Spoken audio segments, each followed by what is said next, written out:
So, Kesha, we'll just continue from the where we left. Do's and don'ts வந்து அவங்க clarify பண்ணாங்க இல்லையா. Also அவங்க அந்த டெமான்ஸ்ட்ரேஷன் பண்ணி காமிச்சாங்க. Various types of fires can be put out by the fireman. அதுக்கப்புறம் இந்த சில்ட்ரன் என்ன பண்ணாங்க, they walked back to the class happily that they have learned something. பல விஷயங்கள் கற்றுக்கிட்டாங்க. A few of them had some more doubts. ஒரு சிலர் வந்து இன்னும் நிறைய டவுட்ஸும் வச்சுருந்தாங்க, which was noted down to clarify with the teacher. அப்போ டீச்சர் வந்து ஹெல்ப் பண்ணுறேன் அப்படின்னு சொல்லியிருக்காங்க. ஸோ அப்படி அவங்க பண்ணும்போது பார்த்தீங்கன்னா இந்த மாதிரி ஒரு சின்ன ஃபயர் காமிச்சாங்க. இந்த லார்ஜ் ஃபயர் யூஸ்வலாக வாட்டர் வச்சு அவங்க அந்த அந்த லாரியில் பெரிய டேங்கர் தண்ணி இருக்கும், அந்த தண்ணி யூஸ் பண்ணி பெரிய அமௌண்ட்டில் வாட்டருக்கு ஸ்ப்ரே பண்ணி குறைப்பாங்க.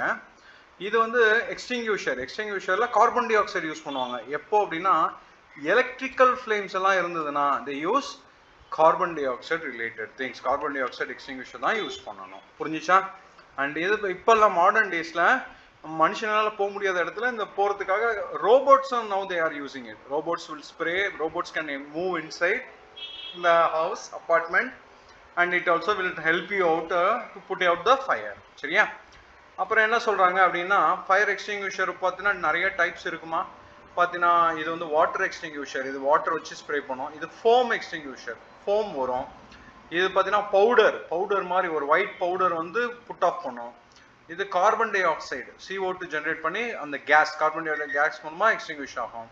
இது பாரு வெட் கெமிக்கல், நீ ஸ்ப்ரே பண்ணினா ஒரு தண்ணி மாதிரி ஒரு ஸ்ப்ரே வந்து விழுந்து அது மூலமாக ஃபயர் எக்ஸ்டிங்யூஷ் ஆகும். ஸோ இந்த மாதிரி நிறைய ஃபயர் எக்ஸ்டிங்யூஷர்ஸ் எல்லாம் இருக்குது மார்க்கெட்டில் பேஸ்ட் ஆன். ஆனால் எல்லா எக்ஸ்டிங்யூஷரும் எல்லாத்துக்கும் யூஸ் பண்ணக்கூடாது. ஒரு இதுக்கு இதான் கண்டிஷன் இருக்குது, அதுக்கு இதை யூஸ் பண்ணலாம். So we should not use water extinguisher or wet chemical extinguisher எங்கே to put out electrical fire. ஏன் எலக்ட்ரிக்கல் ஃபயரை யூஸ் பண்ண என்ன ஆகும் நமக்கே தெரியும், எலக்ட்ரிக்கல் ஃபயர்ல இருந்தால் ஷாக் அடிக்கும். அதனால we should not use it அப்படின்றது புரிஞ்சுக்கணும். சரியா? அண்ட் அப்போ எல்லா பசங்களும் அந்த ரீச் த கிளாஸ். இப்போ சில பேருக்கு அந்த வித்யாக்கு அவங்க டவுட்ஸ் எல்லாம் இருக்குல்லையே, அந்த டவுட்ஸ் கேட்குறாங்க. ஃபர்ஸ்ட் வித்யா கேட்குறா, I could not hear clearly when the crew explained first aid.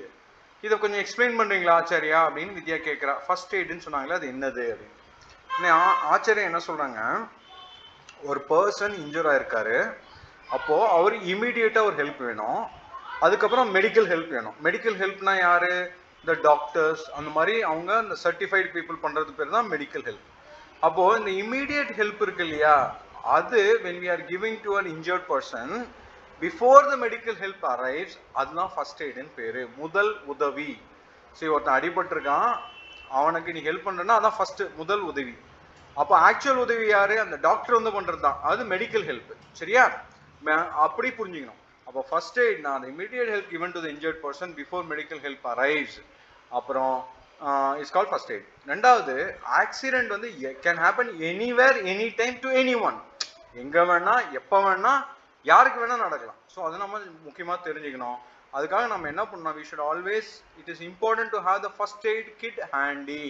அப்போது நம்ம இருக்கிற இடத்துல அட்லீஸ்ட் ஒரு ஃபர்ஸ்ட் எய்ட் கிட்டாவது கையில் வச்சுக்கணும் அப்படின்னு சொல்கிறாங்க.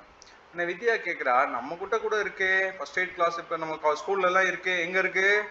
இன்ஃபர்மரி, கெமிஸ்ட்ரி லேப் அண்ட் பிடி ரூம். அதாவது எந்த ஒரு ஸ்கூல்லையும் டிப்பிக்கலாக ஒரு 3 இடத்துல வச்சுருப்பாங்க. இன்ஃபர்மரினா என்ன, ஆஃபீஸ் ரூம் மாதிரி இன்ஃபர்மேஷன் சொல்கிற இடம். இன்ஃபர்மரி, கெமிஸ்ட்ரி லேபு, அப்புறம் பிடி ரூமில் இருக்கும் அப்படின்னு சொன்னோம். உடனே ஆச்சரிய சார், ஏய் good, you know that you have observed it.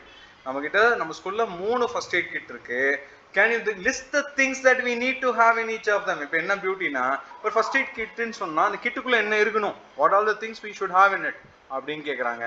அப்படி பார்த்தா ஃபர்ஸ்ட் என்ன இருக்கணும், ஒரு காட்டன் ரோல், பஞ்சு, கேஸ்னா அந்த நெட்டு மாதிரி, மஸ்கிட்டோ நெட் மாதிரி ஒரு கட்டுறதுக்கு ஒரு யூஸ் பண்ணுற ஒரு ரோல் பேர் case.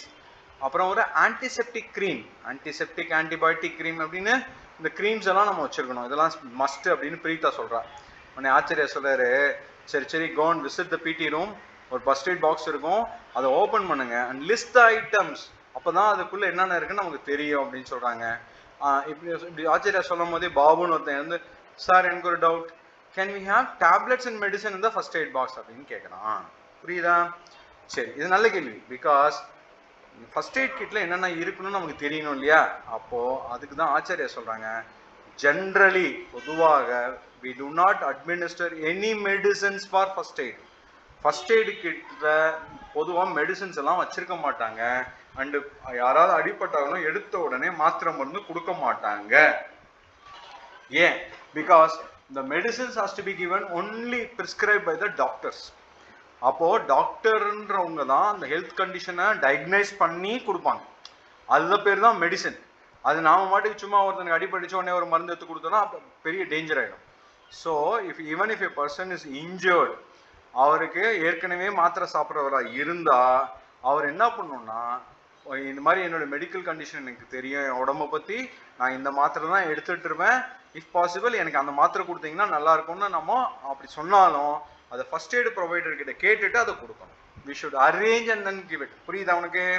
So we generally do not administer any medicine for first aid unless the injured, அந்த அடிப்பட்ட பையன் ஆர் த சிக், அவருக்கு ஒரு மெடிக்கல் கண்டிஷன் இருக்குன்னு வச்சுப்போம். அப்படி இருந்துச்சுன்னா directs the first eight provider to give the medicine. அப்போதான் அந்த மெடிசனை கொடுக்க சொல்லுவாங்க. புரிஞ்சுச்சா? இப்போ ஃபர்ஸ்ட் எய்ட் கிட்ல டிஃபால்ட்டா இருக்காது. அடுத்தது இந்த மாதிரி ஆளுங்களுக்கு arrange for the medical help. உடனே நம்ம மெடிக்கல் ஹெல்ப் அரேஞ்ச் பண்ணிடணும். சில பேர் மூவிங் கண்டிஷன்ல இருப்பாங்க, சில பேர் மூவ் பண்ண முடியாம இருப்பாங்க. மூவ் பண்ண முடியும்னா ஆம்புலன்ஸ் வர சொல்லிடணும். சில பேர் மூவ் பண்ண முடியும்னா அவங்கள ஒரு ஆட்டோலயோ இல்லை ஏதோ ஒரு வெஹிக்கிள்ல கூட்டிட்டு போய் நம்ம ஹாஸ்பிட்டல்ல சேர்க்கணும். புரியுதா? So ஏதோ ஒன்று we have to do. So arranging for medical help is an important component of first aid, especially if the injury is severe.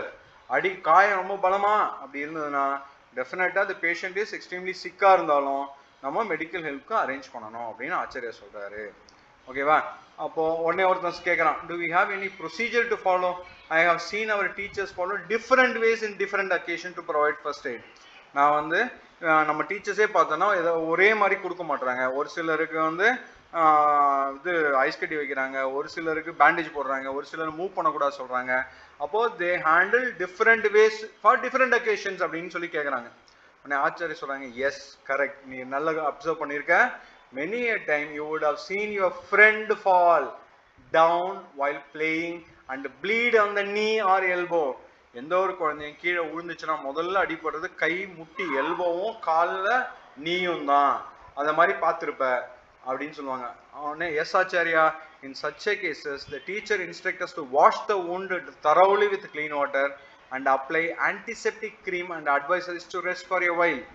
அப்போ அவனே சொல்றான், என்ன சொல்றான், அது மாதிரி ஆமா நாங்கள் ஃபுட்பால் விளையாடணும், முட்டி ஒரு பையனுக்கு தேய்ச்சிடுச்சு, உடனே மிஸ் அவனை உட்கார சொல்லி தண்ணி ஊற்றி நல்லா கழுவி விட்டாங்க. Wash the wound thoroughly with clean water. அப்புறம் அது மேலே ஆன்டிசெப்டிக் க்ரீம் போடுறாங்க, அதுக்கப்புறம் நம்மள ரெஸ்ட் எடுக்க சொன்னாங்க அப்படின்னு அவன் சொல்றான். கரெக்ட் தானே? That's what is usually happen. அதுதான் அவங்க சொல்றாங்க, that is the best way to treat a லேசரேஷன்.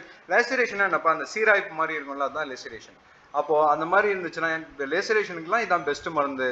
First you will clean it with water, அப்புறம் அப்ளை ஆன்டிசெப்டிக் க்ரீம். அதுக்கப்புறம் சில டைம் தேவைப்பட்டா தின் பேண்டேஜ் போடுவாங்க to prevent from hurting again அப்படின்னு சொல்லுவாங்க. இது வந்து ஒரு கண்டிஷன். இன்னொரு பையன் என்ன சொல்றான், I have seen them rush my friend to a doctor. இந்த மாதிரி தான் விளையாடிட்டு இருந்தோம், என் ஃப்ரெண்டுக்கு அடிபட்டுச்சு, உடனே டாக்டர்கிட்ட கூட்டு போயிட்டாங்கன்னு சொல்றான். அப்படின்னா அது எந்த கண்டிஷன் நம்ம பார்க்கலாம். அதுக்கு முன்னாடி இந்த ரைட் ஹேண்ட் சைடில் லிஸ்ட் ஆஃப் ஐட்டம் இந்த ஃபர்ஸ்ட் எய்ட் என்னன்னு பார்த்துடலாமா?